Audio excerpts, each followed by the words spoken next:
قوم کے اصلاح، کسی قوم کا مستقبل، کسی قوم کا آئندہ، کسی قوم کی کل، اس کی تصویر اس کے آج کے بچے، آج کی اولاد، آج کی نسل، آج کی تعلیمی ادارے، آج کی تعلیم تربیتی گاہیں، اس سے اندازہ کیا جا سکتا ہے اس قوم کا مستقبل کیا ہے، اس قوم کی کل کیا ہے۔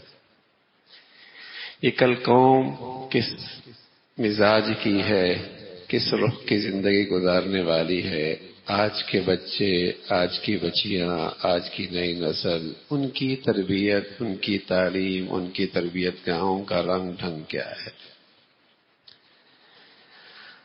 اور میرے عزیزوں، ہم خوبی جانتے ہیں اس راستے کی کتنی رکاوٹیں ہیں، کتنے مسائل ہیں،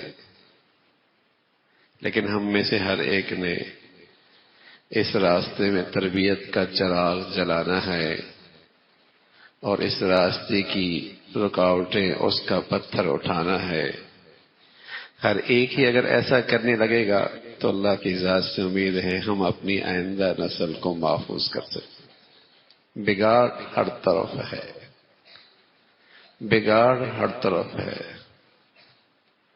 گندگیاں ہر طرف ہیں۔ شاید ہم 30-40 سال پہلے کبھی ہم نے سوچا بھی نہیں تھا کہ مسلمانوں کا بچہ ابا کے مقابلے پہ کھڑا ہو جائے گا، مسلمانوں کی بچی اماں کے سامنے کھڑی ہو جائے گی، اور مسلمان اولاد یہ بھی کرے گی جو آج ہم سب اپنی آنکھوں سے دیکھ رہے ہیں۔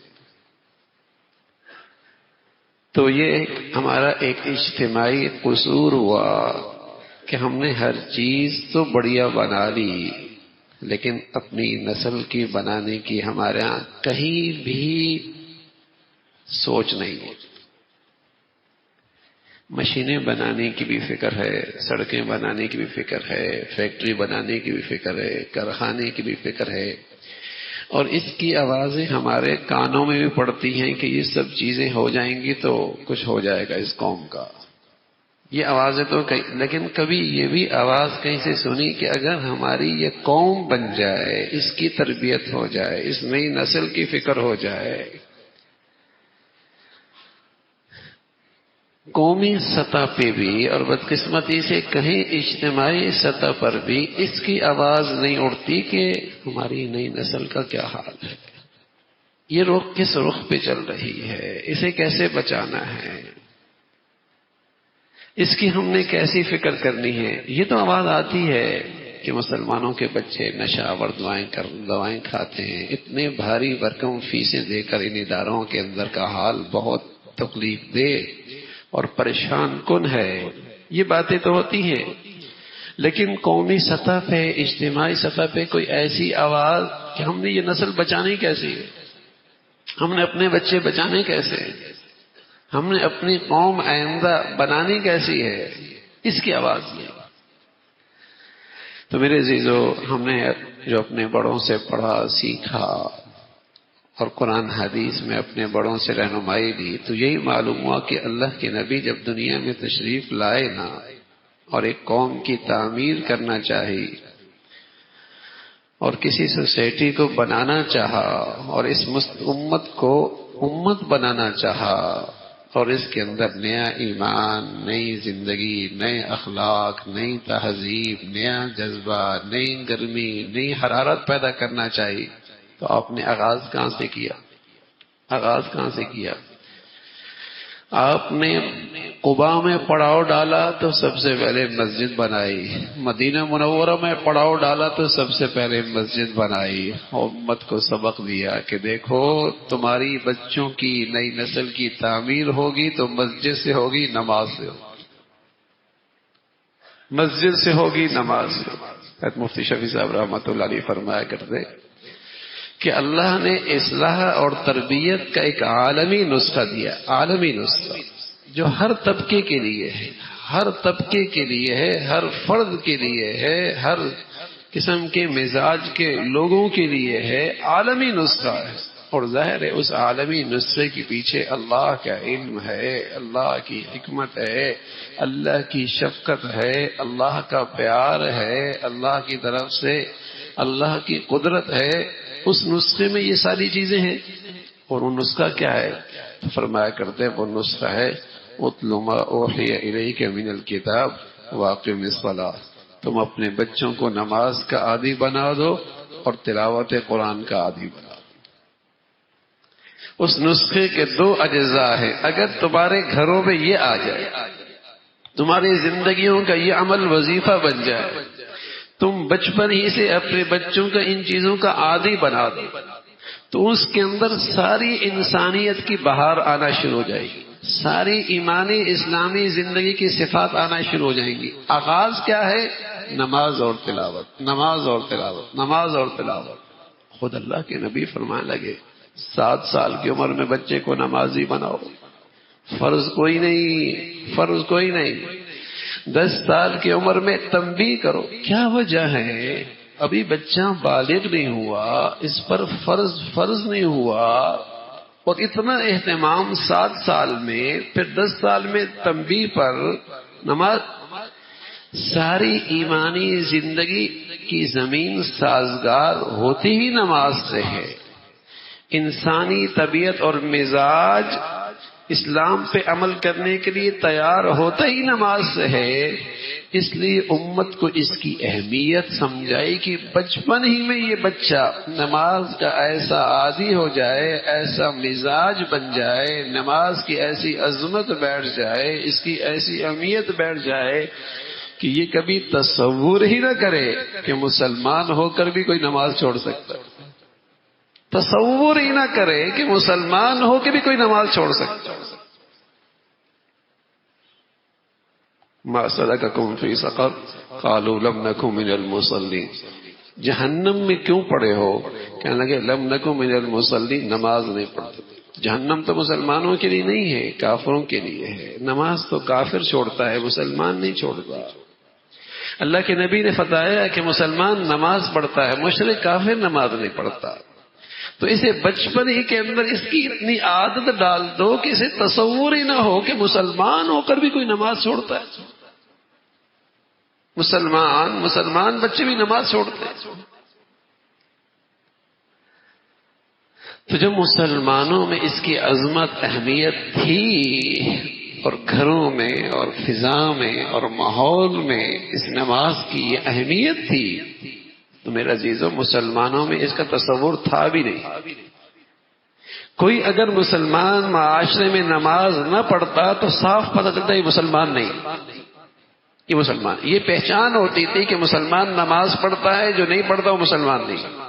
اتنی اس کی عظمت اہمیت ہے۔ عمر رضی اللہ تعالیٰ عنہ آدھی دنیا کے مسلمانوں کے حکمران ہیں، آدھی دنیا کے مسلمانوں کے حکمران، امیر المؤمنین، خلیفۃ المسلمین، اپنے تمام گورنروں کی طرف خط لکھتے، ایک سرکاری پیغام جاری کرتے، فرمان جاری کرتے، اور فرماتے ہیں کہ دیکھو میرے نزدیک سب سے اہم ترین چیز نماز ہے۔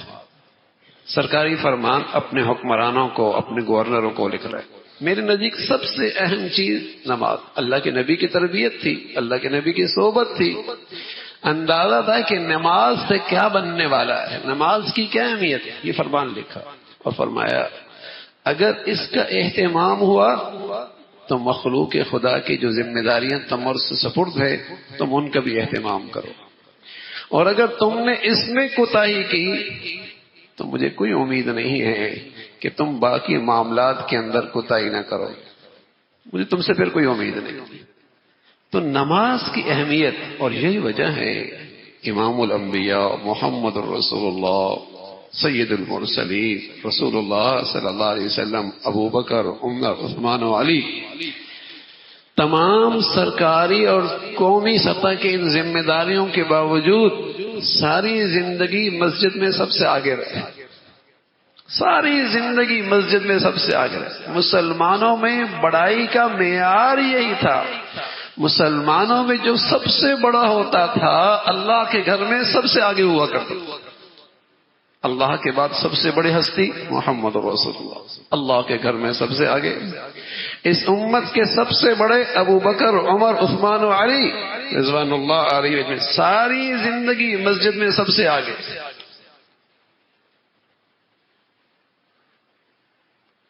یہ تو غیروں کی تہذیب اور معیار ہے کہ بڑے کلب میں فنکشن ہوا، بڑی ہوٹل میں فنکشن ہوا تو بڑا آدمی ہے.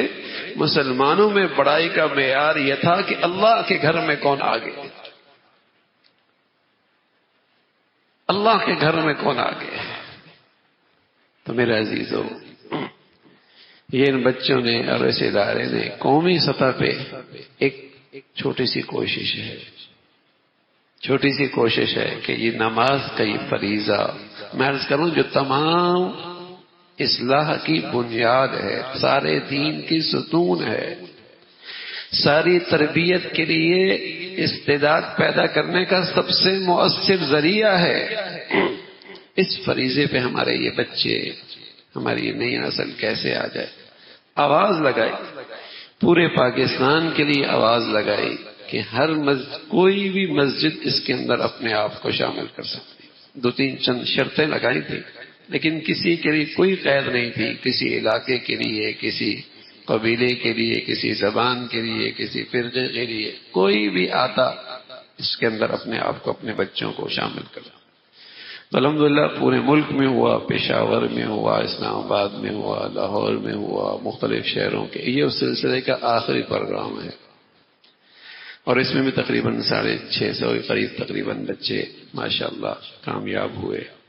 لیکن یہ ایک صورت ہے، اللہ کرے یہ حوصلہ افزائی کی شکلیں پورے ملک کے اندر شروع ہو جائے اور لوگ بھی اس کا اہتمام کریں اور خود ماں باپ بھی اس کا اہتمام کریں، خود ماں باپ بھی اس کا اہتمام کریں. بچوں کا حوصلہ افزائی، ان کو شوق دلانا، انہیں رغبت دلانا. اور بھائی 40 دن نماز ان بچوں نے پڑھ لی تو اس کا مطلب پڑھ سکتے ہیں نا بھائی، پڑھ سکتے ہیں تو کیا یہ اچھا ہے کہ ساری زندگی کا معمول بن جائے ان کا. اب بڑوں کو فکر کرنی ہوگی، گھر کے ذمہ دار کو فکر کرنی ہوگی. دیکھو گھر کے بڑے ذمہ دار فکر کرتے ہیں نا تو معصوم بچے سویرے سویرے اسکول کے دروازے پہ پہنچتے ہیں نہیں پہنچتے؟ اور کتنے پہنچتے ہیں؟ 1000 2000 لاکھوں کی تعداد میں یہ معصوم بچے اور بچیاں اسکول کے دروازے پہ موجود ہوتی ہیں. کس نے فکر کی؟ ماں باپ. لاکھوں کی تعداد میں یہ معصوم بچے اسکول کے دروازے پہ موجود ہوتے ہیں. فکر ہے نا، اس تعلیم کی اہمیت ہے نا.